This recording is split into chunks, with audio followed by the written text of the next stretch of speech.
আসসালামু আলাইকুম রহমতুল্লাহ। সবাই কেমন আছেন? আশা করতেছি সবাই ভালো আছেন। একটা বিষয় নিয়ে কথা বলবো। বিষয়টা হচ্ছে, যেহেতু 12 তারিখ ভোট সম্পর্কিত বিষয়। আপনারা হয়তো অনেকেই আমার কথাগুলো শোনার পরে মনে করতে পারেন হয়তো আমি জামাত সমর্থিত বা জামাতেরই কর্মী বা কোনো কিছু এই ধরনের কিছু।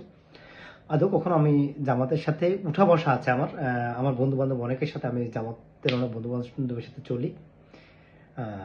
এটা ন্যাচারালি ব্যাপার, কারণ তাদের সাথে চলাফেরাটা আমার কাছে ভালো লাগে, এই জন্য আমি চলি। এখন কথা হচ্ছে, যদি বাস্তবসম্মত কথা বলি তাহলে সেটা কার পক্ষে গেল কার বিপক্ষে গেল কার ভালো লাগলো না লাগলো সেটা বিষয় না। বিষয়টা হচ্ছে, আপনাদের হয়তো বা মনে আছে 2008 সালে মঈনুদ্দিন ফখরুদ্দিনের 2006 সালে যখন নির্বাচন পরবর্তী সময়ে 111 আসলো, 111-এর পরে অনেক নাটকীয়তার পর মঈনুদ্দিন ফখরুদ্দিনের আমলটা হয়তো আপনাদের অনেকের মনে আছে। তো মঈনুদ্দিন ফখরুদ্দিনের আমলটা এমন কঠিন ছিল যে বিএনপি বলেন, জামাত বলেন, জাতীয় পার্টি বলেন, আওয়ামী লীগ বলেন, প্রত্যেক দলের এমপি মন্ত্রী হইতে শুরু করে উপজেলা, জেলা থেকে শুরু করে উপজেলা, আপনি ইউনিয়ন পর্যায়ে পর্যন্ত ছাড় দেওয়া হয় নাই। যারা দুর্নীতির সাথে জড়িত ছিল সকলকে অ্যারেস্ট করা হয়েছে, সকলকেই শাস্তি দেওয়ার চেষ্টা করেছে ওনারা। আমি তাদেরকে রেসপেক্ট করি, কারণ তখন শান্তিময় একটা সময় ছিল। বাংলাদেশের আমি বলবো এটা স্বর্ণযুগ ছিল এই মঈনুদ্দিন ফখরুদ্দিন আমলটা, কারণ আমি নির্দ্বিধায় রাস্তায় রাত 3টায় হাঁটতে পারছি, এজন্য আমি সেটাকে স্বর্ণযুগ বলবো। আর তখন বিএনপি এই ক্ষমতা থেকে মাত্র নামলো, তখন বিএনপি ক্ষমতা ছাড়ার পরে বিএনপির সাথে তখন জড়ে ছিল কিন্তু জামাত জড়ে থাকার তাদের 18 জন সংসদ সদস্য ছিল। আমার যতটুকু মনে পড়ে তাদের মধ্যে 2জন মন্ত্রী ছিল, একজন হচ্ছে কৃষি মন্ত্রণালয়ের, আরেকজন মনে হয় সমাজ কল্যাণ মন্ত্রণালয়ের দায়িত্বে ছিলেন, একজন আলী হাসান মুজাহিদ, আরেকজন হচ্ছে মৌলানা মতিউর রহমান নিজামী। তো তাদের 18 জন এমপির মধ্যে আপনারা কি একজন দেখাতে পারবেন জেলে গেছে? তারা তো দুর্নীতি করতে পারতো, তাদেরকে তো দুর্নীতি দমন কমিশন ধরে নেয়। নাকি আপনারা বলবেন যে পাকিস্তান বা 71-এর যে এই কি জানি রাজাকার যারা, তাদের বড় বড় উপরে হাত আছে এই জন্য তাদেরকে ধরে নেয়? না, বিষয়টা এমন না।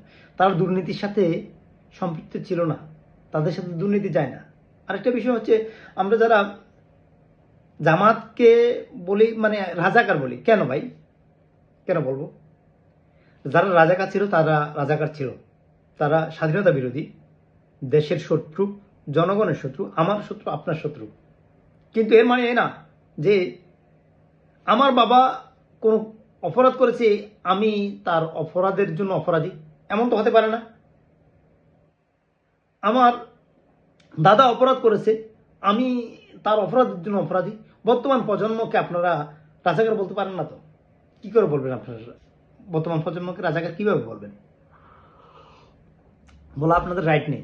যদি আপনি ইসলাম সম্মত হয়ে থাকেন, যদি ইসলাম আপনি একজন মুসলিম হিসেবেও যদি বিষয়টা চিন্তা করেন, দেখবেন তাহলে যে কি বলছে রসুল বিদায় হজে বলতেছে, বাবার অপরাধের জন্য ছেলে অপরাধী না, ছেলের অপরাধের জন্য বাবা অপরাধী না। দুর্ভাগ্যের বিষয়, আমাদের দেশে আমি যদি কোনো পাপ করে ফেলি, আমি যদি কোনো অপরাধ সংগঠিত করে ফেলি, আমার বাবাকে এবং আমার ভাইকে বা আমার নিকটতম আত্মীয়, আমার স্ত্রী বা আমার সন্তানকে অ্যারেস্ট করা হচ্ছে কেন?